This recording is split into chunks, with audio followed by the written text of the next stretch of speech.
On this episode of Hint of Coffee, I want to discuss something that borders on listening and commitment.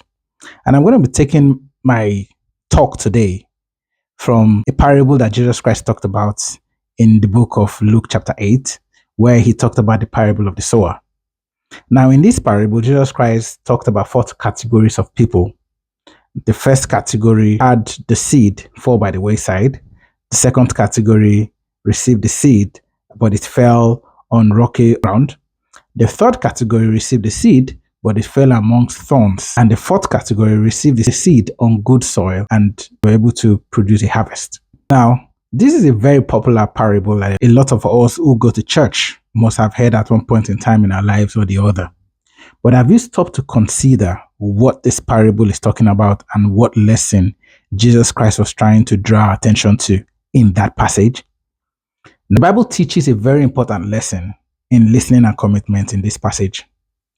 While interpreting that parable to his disciples, Jesus Christ said that the first category of people who had the seed fall by the wayside represents those who heard the word, but the devil came and stole the word from them.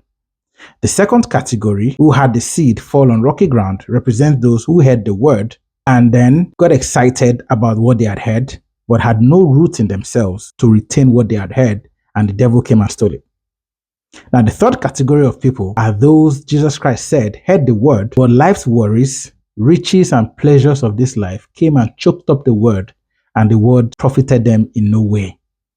The fourth category of people, these ones Jesus Christ said, received the word, were able to retain it, and by perseverance produced fruit. Now, we have all heard this parable before, but have we ever stopped to ask ourselves, why were the fourth category of people more profitable than the remaining three?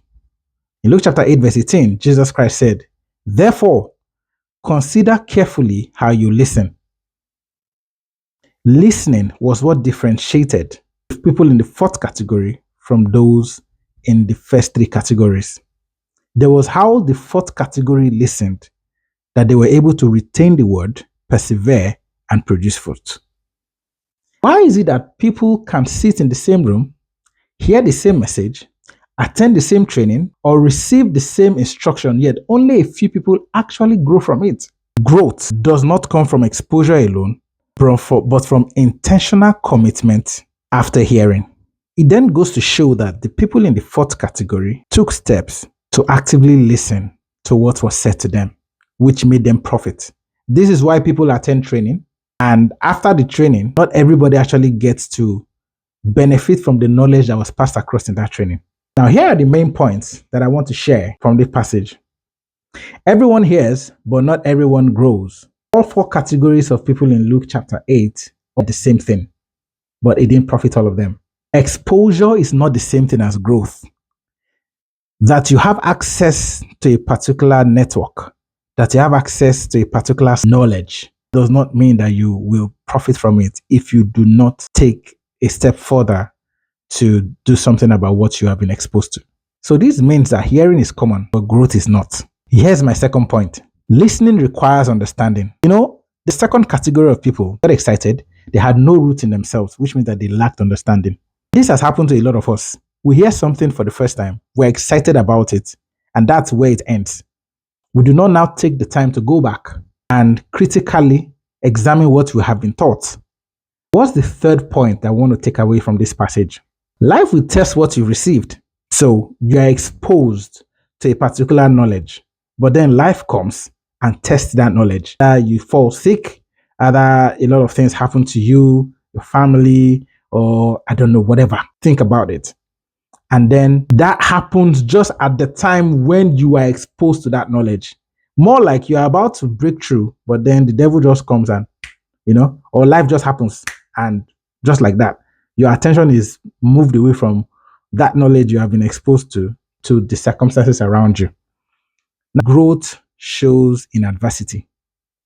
You will never truly know that you've grown until you have faced the situations that challenge what you know. Let's say you are someone that was prone to anger, but you've grown. You have committed to reading the Bible and praying and all that. You have committed to growth in your personal space.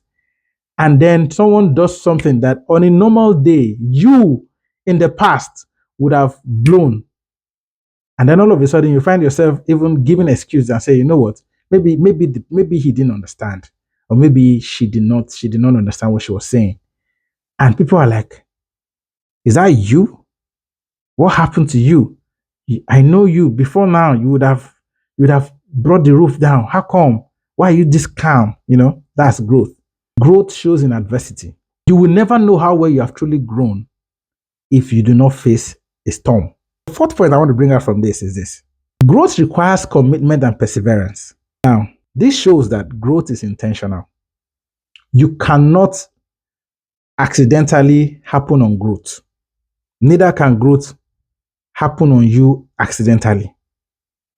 Another thing you need to note under this point is this: responsibility lies with the listener. Responsibility lies with you to make sure you understand that knowledge that is being passed to you. You must go the extra mile. That's how growth comes. What is the main thing that I want you to take away from this? The difference between people who grow and those who don't is how they listen and what they do with what they've listened to afterwards.